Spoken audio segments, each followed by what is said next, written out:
ചെറിയ പെരുന്നാളായാലും വലിയ പെരുന്നാളായാലും മുട്ടനാടിന് കിടക്കപ്പുറതിയില്ല എന്ന് പറയുന്നത് പോലെയാണ് സ്ഥാനാർത്ഥികളുടെ പിരിവ് കാരണം നാട്ടിൽ താമസിക്കുന്ന മലയാളികൾക്ക് മാത്രമല്ല വിദേശത്ത് താമസിക്കുന്ന പ്രവാസി മലയാളികൾക്കും ബുദ്ധിമുട്ടാണ്. കഴിഞ്ഞ ഒരു വർഷമായി തെരഞ്ഞെടുപ്പുമായി ബന്ധപ്പെട്ട ചെലവിലേക്കെന്നും പറഞ്ഞ് സ്ഥാനാർത്ഥിയാകാൻ സാധ്യതയുള്ളവർ അമേരിക്കയിലും ഗൾഫ് രാജ്യങ്ങളിലും യൂറോപ്പിലും ഓസ്ട്രേലിയയിലും ഒക്കെ കറങ്ങി നടന്ന് അഭിമാനികളായ വിദേശ മലയാളികളെ തോർത്തുകൂട്ടി പിഴിയുകയായിരുന്നു. ഇതെല്ലാം പറഞ്ഞിട്ട് അവസാനവട്ട പിരിവെന്ന നിലയിൽ വിദേശത്ത് പിരിവിന് ഏജന്റിനെ വെച്ച് പിരിച്ചുകൊണ്ടിരിക്കുകയാണെന്ന് കേരളത്തിലുള്ള പല എംഎൽഎമാരും. പക്ഷെ അതിൽ നിന്ന് വേറിട്ട് നിൽക്കുന്ന ഒരു എംഎൽഎ ആണ് റാന്നി എംഎൽഎ ആയ പ്രമോദ് നാരായണൻ. വിദേശ മലയാളികൾക്ക് കത്തയക്കുന്ന തിരക്കിലാണ് അദ്ദേഹമെന്ന് എതിരാളികൾ പ്രചരിപ്പിക്കുന്നു. കഴിഞ്ഞ മാസങ്ങളിൽ മുഴുവൻ വിദേശ രാജ്യങ്ങളിലും പോയി പിരിച്ചു വന്നിട്ട് ഒടുവിൽ ഓരോ വിദേശ രാജ്യത്തും ഓരോ ഏജന്റുമാരെ പോസ്റ്റ് ചെയ്തിട്ടാണ് അദ്ദേഹം നാട്ടിലെത്തിയിരിക്കുന്നതെന്നാണ് എതിരാളികൾ പറയുന്നത്. അദ്ദേഹത്തിന്റെ ഖത്തറിലെ ഏജന്റിനെ പരിചയപ്പെടുത്തിക്കൊണ്ട് വിദേശ മലയാളികൾക്ക് അയച്ച സന്ദേശം എടുത്തു കാണിച്ചാണ് എതിരാളികൾ വിമർശിക്കുന്നത്.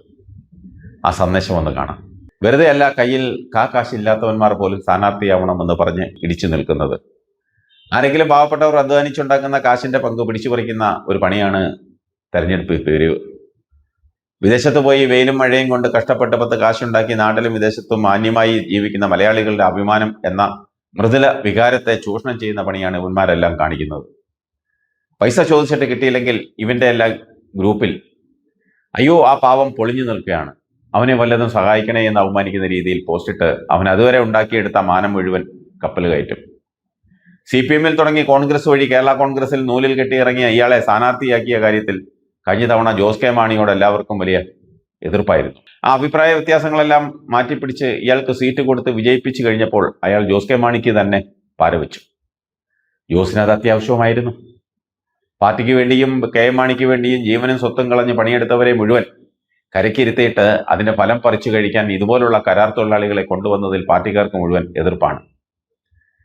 പ്രമോദ് നാരായണന് ഈ രീതിയിൽ പിരിവ് നടത്തുവാൻ എന്ത് അവകാശമാണുള്ളത്? തെരഞ്ഞെടുപ്പ് പത്രിക കൊടുക്കുന്നതിനോടൊപ്പം പുതിയൊരു ബാങ്ക് അക്കൗണ്ട് തുടങ്ങി അക്കൗണ്ട് ഡീറ്റെയിൽസ് അടക്കം കൊടുത്ത് തെരഞ്ഞെടുപ്പിന് സഹായിക്കുന്നവരുടെ സഹായധനം മുഴുവൻ ആ അക്കൗണ്ടിലാണ് വരുത്തേണ്ടത്. അതാണ് ചട്ടം. കാര്യങ്ങൾ അങ്ങനെയൊക്കെ ആയിരിക്കെ വിദേശത്തുള്ള സുഹൃത്തുക്കളുടെ ഫോൺ നമ്പർ കൊടുത്ത് പണം അവരെ ഏൽപ്പിക്കുവാൻ പറയുന്നത് നിയമവിരുദ്ധമാണോ എന്ന് പരിശോധിക്കേണ്ടത് അതിന് ബന്ധപ്പെട്ട ഉദ്യോഗസ്ഥരാണ്. തെരഞ്ഞെടുപ്പ് കമ്മീഷൻ ഇത് പരിശോധിക്കണം. പെരുമാറ്റച്ചട്ടത്തിൽ ഉൾപ്പെടുമോ എന്ന് പരിശോധിക്കണം. പാർട്ടി മെമ്പർഷിപ്പ് പോലും ഇല്ലാതെ പാർട്ടിയുടെ ജനറൽ സെക്രട്ടറി ആയി എന്നായിരുന്നു PJ ജോസഫും കൂട്ടരും അന്ന് തെരഞ്ഞെടുപ്പ് കമ്മീഷന് നൽകിയ പരാതി.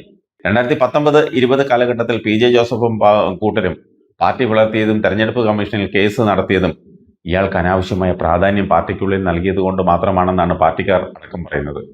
നാണവും മാനവും അഭിമാനവും ഒക്കെ ഉണ്ടെങ്കിൽ ഇതുപോലെയുള്ള പണപ്പിരിവുകൾ, പ്രത്യേകിച്ച് വിദേശത്തുള്ള പ്രവാസി മലയാളികളിൽ നിന്ന് ഇരന്നു വാങ്ങുന്ന പണി ഒന്ന് അവസാനിപ്പിക്കുന്നത് നല്ലതാണ്.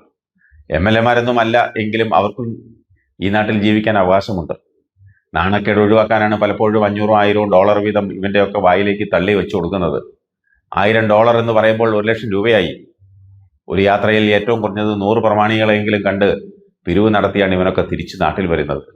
വലിയ പെരുന്നാളായാലും ചെറിയ പെരുന്നാളായാലും മുട്ടനാടിന് കിടക്കപ്പുറതിയില്ല എന്ന് പറയുന്നത് പോലെ തന്നെയാ ഇവന്മാരുടെ കാര്യത്തിൽ പ്രവാസി മലയാളികൾ അനുഭവിക്കുന്നത്. കഷ്ടം എന്നല്ലാതെ മറ്റെന്തു പറയാൻ.